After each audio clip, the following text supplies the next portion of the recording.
এপিসোডের শুরুতেই আমরা দগজাকে দেখি। ও বলে মনস্টাররা যখন অ্যাপিয়ার হবে তোমরা তাদের সামনে দৌড়ে যাবে। তাদের খানিকটা কাছে যেতেই বাম পাশের ওয়ালে তাকালেই তোমরা বুঝে যাবে। সাংহা বলে বাম পাশের ওয়াল। এরপর বাম পাশে একটা গ্রিন ওয়াল দেখানো হয়। সাংহা দৌড়ে গিয়ে কোন রকম ওই ওয়ালটা টাচ করে। স্ক্রিনে লেখা আসে কেউ একজন চুংমোরো স্টেশনের হিডেন ফিচার এক্সপ্লোর করেছে, সাহসীদের জন্য হিডেন স্পেস গ্রিন জোন। এরপর হায়ুংসমকে দেখি, ওর ওপর একটা মনস্টার আক্রমণ করে দেয়। সাংহা আবার ওর স্কিল ট্রেড দিয়ে হায়ুংসমকে ট্রেনে গ্রিন ওয়ালের ভিতরে নিয়ে আসে। হায়ুংসং ও গ্রিন ওয়ালটা টাচ করে আর মনস্টাররা ওদেরকে কিছুই করে না। দগজা ভাবে গ্রিন জোন গুলো ওয়ালের সাথে অ্যাটাচ, আর প্রত্যেকটা সিনারিওতে মাত্র 2টা গ্রিন জোন থাকে। আমার জাস্ট কোন রকম মনস্টারদের থেকে বেঁচে সেকেন্ড গ্রিন জোনটা খুঁজে বের করতে হবে। এরপর দগজা ডেডলি স্টাইলে মনস্টারদেরকে মারতে মারতে সামনে আগাতে থাকে। গিলিয়ং ও দগজাকে পিছন থেকে গার্ড করছিল।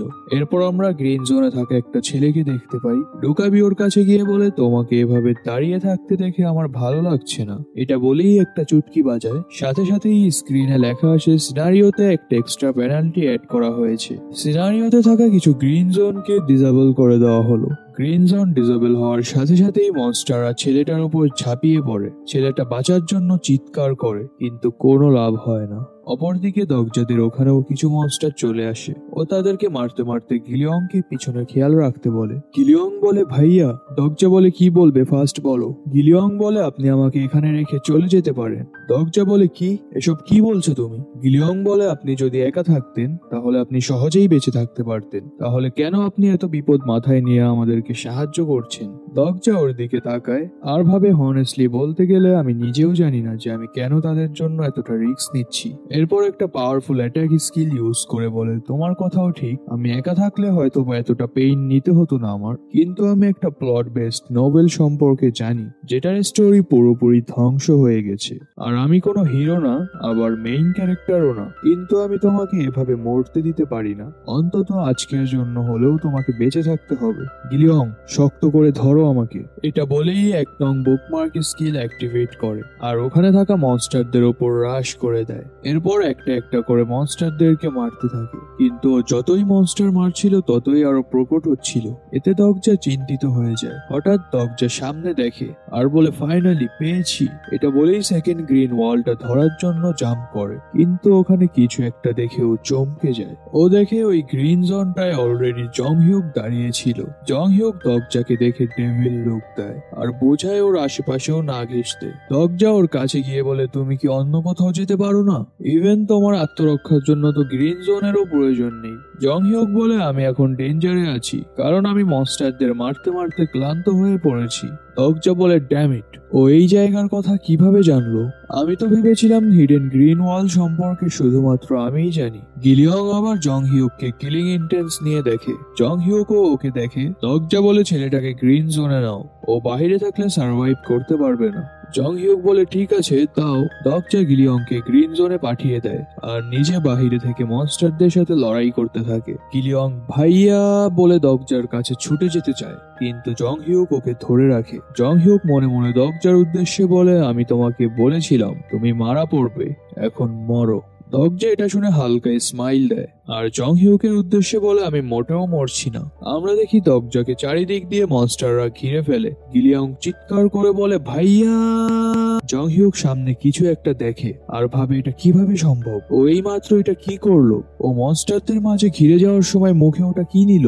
আমরা দেখি দগজা স্পেক্টার ক্রিস্টাল মুখে নিয়ে ভেঙে ফেলে। সাথে সাথেই ওখানে থাকা সকল মনস্টার দগজার উপর ঝাঁপিয়ে পড়ে। হঠাৎ ওখান থেকে ফ্লেম অরা রিলিজ হতে থাকে আর দগজা ইনভিজিবল হয়ে যায়। স্ক্রিনে লেখা আসে, ইউ বিকাম এ স্পেক্টার। এরপর আমরা দগজাকে তার কনসিয়াসনেস এর ভিতর দেখি। ওখানে সে একটা মেয়েকে দেখে। সিস্টেমে মেসেজ পপ আপ হয়, অতিরিক্ত প্রেসারের কারণে স্কিল 4th ওয়ালের ক্ষমতা সাময়িক সময়ের জন্য বন্ধ করে দেওয়া হলো। দগজা বলে, না, এই স্মৃতিগুলো তো আমার অতীতের। ড্যাম, এটা একটা ট্রমা। এখানে আমি এমন সব স্মৃতিগুলো দেখছি যা আমি কখনোই দেখতে চাই না। আর ওই এক্সপেক্টার্স স্টোন গুলো যা আমি চুংমোরো স্টেশনে আসার সময় পেয়েছিলাম, এটা যে ব্যবহার করবে সে সাময়িক সময়ের জন্য ইনভিজিবল হয়ে যাবে, কিন্তু এটার একটা সাইড এফেক্টও আছে। এটা ব্যবহারকারীকে ট্রমার মধ্যে ফেলে দেয়। এজন্যই আমি এই পদ্ধতিটা ব্যবহার করতে চাইনি, কিন্তু এই জংহিউক বাস্টারের কারণে আমাকে এটা ব্যবহার করতে হয়েছে। আমার কাছে চিটি স্কিল 4 ফোর্থ ওয়াল আছে, তাই আমি এই পর্যন্ত আসতে পেরেছি। আমার জায়গায় যদি অন্য কেউ এই পদ্ধতিটা ব্যবহার করত, তাহলে এটা শিওর যে সে এতক্ষণে পাগল হয়ে যেত। এই ট্রমা থেকে বের হওয়ার জন্য আমাকে এখন জাস্ট স্কিল ফোর্থ ওয়ালের পাওয়ার্স রিকভার হওয়া পর্যন্ত ওয়েট করতে হবে। দগজা এগুলো ভাবছিলই, পিছন থেকে কেউ একজন দগজাকে জংহিউকের নাম ধরে ডাকে। তুমি কি জংহিউক? না, তুমি তো জংহিউক না। দগজা ভাবে মনে হচ্ছে আবারও নতুন ট্রমা শুরু হয়েছে। মেয়েটা বলে, দেখে মনে হচ্ছে তুমি একজন কোরিয়ান। এরপর দগজার ভিতর কিছু একটা দেখে বলে, না, এটা হতে পারে না। কে তুমি? কি তোমার আসল পরিচয়? দগজা ওর স্কিল ক্যারেক্টার লিস্ট অ্যাক্টিভেট করে আর ওর ইনফরমেশন দেখার চেষ্টা করে। স্ক্রিনে লেখা আসে, অ্যানাক্রাফটের স্কিল মেন্টাল ব্যারিয়ার বর্তমানে অ্যাক্টিভ আছে। স্কিল ক্যারেক্টার লিস্ট অ্যানাক্রাফটের মেন্টাল ব্যারিয়ার ভেদ করে ওর ইনফরমেশন বের করে ফেলেছে। এই ক্যারেক্টার সম্পর্কে অনেক বেশি ইনফরমেশন থাকায় ক্যারেক্টার লিস্টকে ক্যারেক্টার সামারিতে কনভার্ট করা হলো। Name Anacraft, abilities prophet and saviour, rank legendary, exclusive skill precognitions and mental barrier, lie detection and great demon eyes. দগজা এগুলো দেখে ভাবে আমি তো তার সম্পর্কে জানি, কিন্তু সেই সময় এখানে কি করছে? সে এমন একজন যে স্পেশাল লিমিট বাইপাস করে অন্যদের কনসিয়াসনেসে ঢুকতে পারে। সার্ভাইভাল নোভেলের একমাত্র ক্যারেক্টার যার ভবিষ্যৎ দেখার ক্ষমতা আছে, প্রফেট অ্যানাক্রাফট। অ্যানা বলে, তুমি আমার নাম কিভাবে জানো?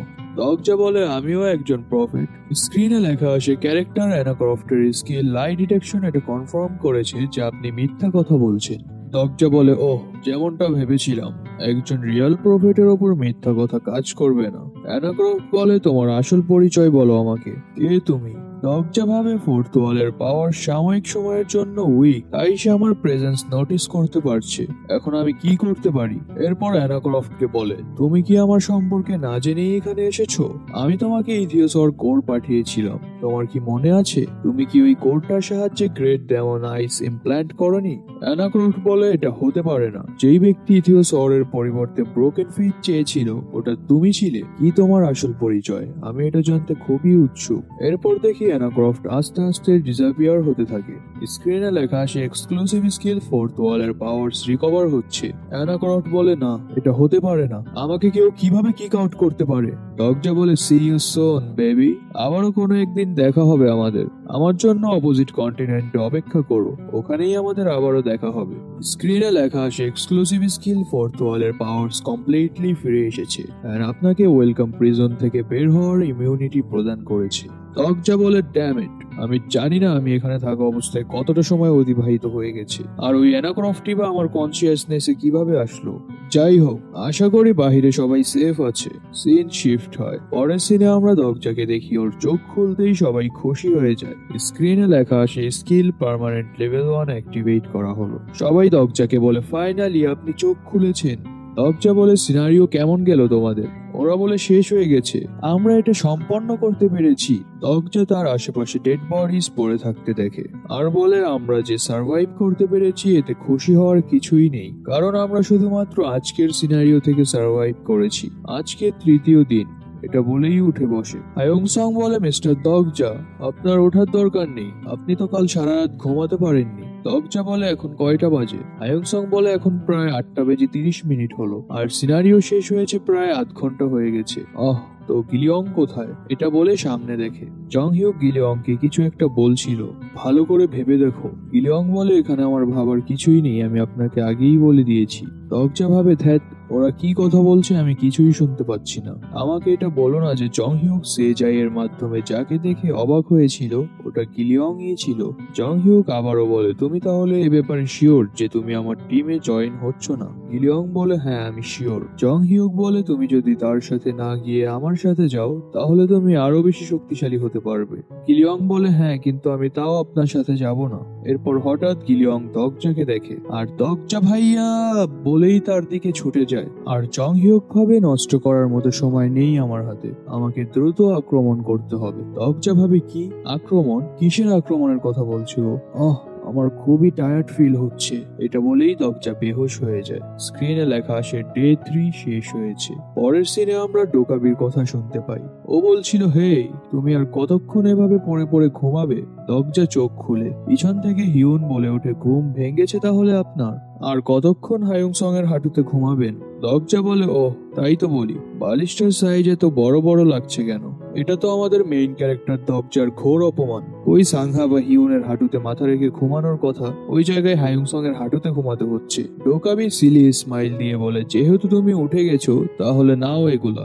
আমরা দেখি দবজার কাছে একটার পর একটা নোটিফিকেশন আসতে থাকে। কনস্টেলেশন জাজ অফ ফায়ার আপনার ট্রমায় থাকা দেখে দুঃখ প্রকাশ করছে। কনস্টেলেশন অ্যাবাইসাল ফ্লেম ড্রাগন আপনার অতীত সম্পর্কে জানতে আগ্রহী। দবজা কনস্টেলেশনসদের গালি দিয়ে বলে, টাইনির ছেলেরা আমার অতীত নিয়ে লাড়াচাড়া দিচ্ছ কেন? আবার ওই স্ক্রিনে লেখা আসে, আপনি গ্রিন জোনে না থাকা অবস্থায় জংমোরো স্টেশনের রাত পার করেছেন এবং নেভার গোয়িং ডাউন বা কাভি ঝুঁকেগা নিহি সালা অ্যাচিভমেন্ট কমপ্লিট করেছেন। তাই আপনাকে 100 কয়েন্স পুরস্কার দেওয়া হলো। বর্তমানে আপনার কাছে 22,650 কয়েন্স আছে। দবজা ভাবে, যেমনটা ভেবেছিলাম সবকিছু ওরকমই আছে। এরপর হিউনকে দেখি, ও হাই তুলতে তুলতে বলে, আজকে আমরা কি করব? আজকেও কি আমরা গতকালের মতোই কার্যক্রম করব? দবজা বলে, না, এটা শুধু একদিনই কাজ হবে। আজকে আমরা থার্ড সিনারিওটা পুরোপুরি কমপ্লিট করতে যাচ্ছি। হিউন বলে, তো এখন আমরা কি করব? দবজা বলে, প্রথমত এই গং পিল্ডোর রুমটা দখল করা যাক। হায়ুংসং ঘুমাচ্ছিল। দবজা ওকে ডাক দেয়। হায়ুংসং উঠে বলে, হ্যাঁ, এক মুহূর্তের জন্য চোখ লেগে গিয়েছিল আমার। বাই দ্য ওয়ে মিস্টার দবজা, আপনি কি ভালোভাবে ঘুমিয়েছেন? দবজা বলে, হ্যাঁ, আমার ভালো ঘুম হয়েছে। এরপর হায়ুংসংকে দেখে ভাবে, ও মিলিটারিতে খুব হার্ড ট্রেনিং করেছে, তাই ঘুমের মধ্যেও ও ট্রমায় ছিল। আমার ওকে উৎসাহ দেওয়া দরকার। এরপর হায়ুংসং এর উদ্দেশ্যে বলে, আমি খুশি যে তুমি এখানে আমাদের সাথে আছো। হায়ুংসং বলে, তাই ধন্যবাদ আপনাকে। দবজা বলে, এটা সত্য। আমি যখন তোমার সাথে থাকি তখন আমি নিজেকে সুরক্ষিত মনে করি, এতে ধন্যবাদ দেওয়ার কিছুই নেই। এরপর হিউনের কাছে গিয়ে বলে, তুমি কি আমার এক্সাম্পল দেখেছো? আমি ওকে কিভাবে কমপ্লিমেন্ট দিলাম, তো আমি যেভাবে করেছি ওভাবে করো এখন। হিউন বলে, কিন্তু আমরা এটা কেন করব? দবজা বলে, আমি কিছুদিন ধরে খেয়াল করছি হায়ুংসংকে স্যাড দেখাচ্ছে, এতেও খুশি হবে, তাই এটা করো। এরপর ভাবে, আসলে বিষয়টা তা না। মেইন নোভেল অনুযায়ী গোমহে স্টেশনে থাকাকালীন হায়ুংসং এর এভোলিউশন হওয়ার কথা ছিল, কারণ সে তখন মানুষদেরকে মনস্টারদের হাত থেকে বাঁচাচ্ছিল। কিন্তু তার ওই চান্সটা হিউন নিয়ে নেয়, আর হায়ুংসং এর জায়গায় হিউন এভলভ হয়। আর এখন তো আমি এটাও জানি যে জংহিউক কিছু একটা করতে চলেছে। এই ক্ষেত্রে আমি হাতের ওপর হাত রেখে তো আর বসে থাকতে পারি না। এই মুহূর্তে আমাদের হায়ুংসংকে এভলভ করানোটা খুবই জরুরি। এভলভ প্রসেস অনেক ভাবেই হতে পারে, যেমন কমপ্লিমেন্ট শুনেও এভলভ হতে পারে, বা কাউকে বাঁচানোর জন্য বা নিজের আত্মরক্ষায়ও এভলভ হতে পারে। স্ক্রিনে লেখা আসে, ক্যারেক্টার হায়ুংসং নিজেকে দায়িত্ববান মনে করছে। সাংহা বলে, আমি বুঝতে পেরেছি, তাহলে আমিও একটা ট্রাই করে দেখি। হিউন বলে, ঠিক আছে, আমি তাহলে আগে যাব। দবজা বলে, যাই হোক, তোমরা একজন একজন করে যাও আর তার সাথে কথা বলে তাকে কমফোর্ট ফিল করাও। পরের সিনে দেখি হিউন হায়ুংসং এর কাছে গিয়ে বলে, আপনি সত্যিই খুব ভালো এবং নির্ভরযোগ্য, যেমন একটা আনারস গাছ। হা হা, ধন্যবাদ আপনাকে হিউন, আনারস আমারও খুব পছন্দ। স্ক্রিনে লেখা আসে, ক্যারেক্টার হায়ুংসং প্রাউড ফিল করছে। হিউন বলে, আমি তো এটা আপনাকে জিজ্ঞাসা করিনি যে আনারস আপনার পছন্দ নাকি না পছন্দ।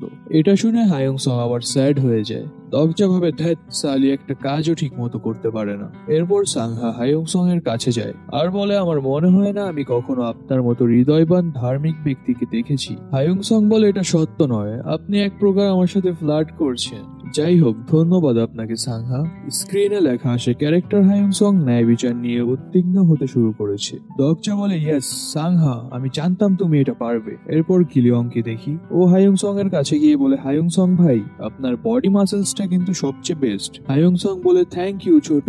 আর হিউন ভাবে, তাহলে এভাবে কমপ্লিমেন্টস দিতে হয়। স্ক্রিনে লেখা আসে, ক্যারেক্টার লি হায়ুংসং অপেক্ষায় আছে যে কখন সে তার অ্যাট্রিবিউট ইভলভ করার সুযোগ পাবে। এরপর দবজা কিলিয়ংকে বলে, গুড জব কিলিয়ং, আমি যে তোমাকে আরেকটা কাজ দিয়েছিলাম, তুমি কি ওটা করেছো? কিলিয়ং বলে, হ্যাঁ, ওই মেয়েটা, সে ফ্লোর B1-এ আছে। দবজা বলে, ধন্যবাদ, আমি কাজটা সেরে আসছি তাহলে।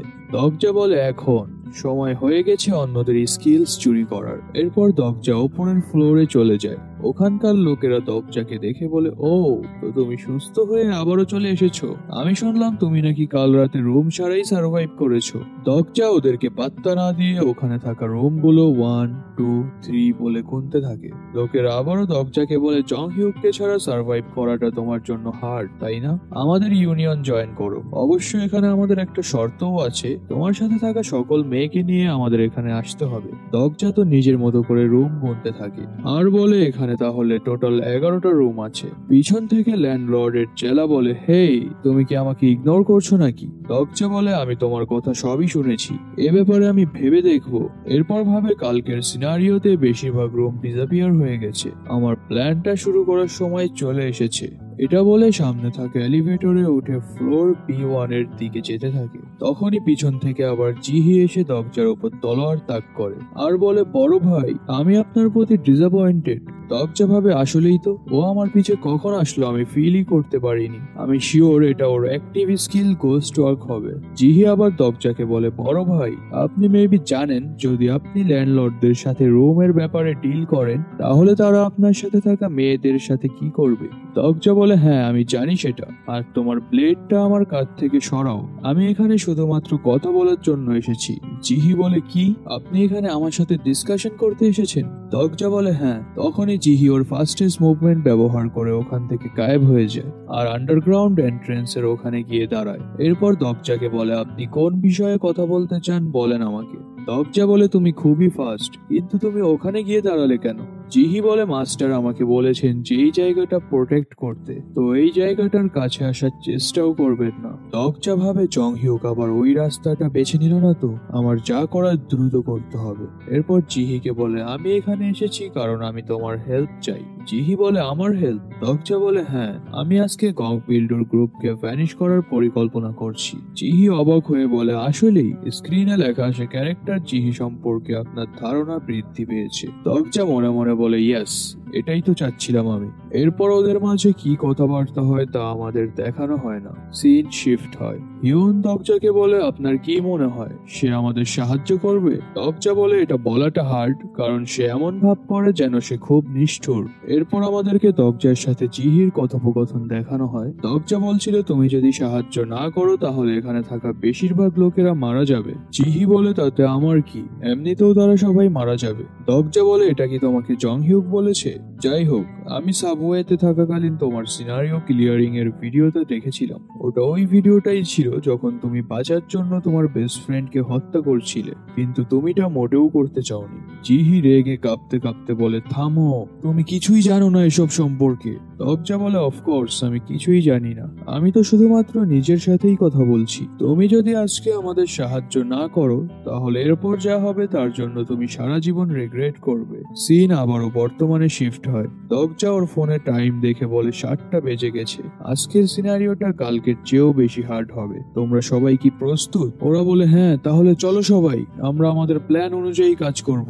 এরপর আমরা জিহিকে দেখি, ও এখনো উদাসীন হয়ে বসেছিল। এরপর কং পিল্ডুকে দেখি, ও কিছু একটা পরিকল্পনা করছিল। স্ক্রিনে লেখা আসে, থার্ড মেইন সিনারিও শুরু হতে আর মাত্র 5 ঘন্টা বাকি। তো এরই সাথে এই এপিসোডটা এখানেই শেষ হয়ে যায়।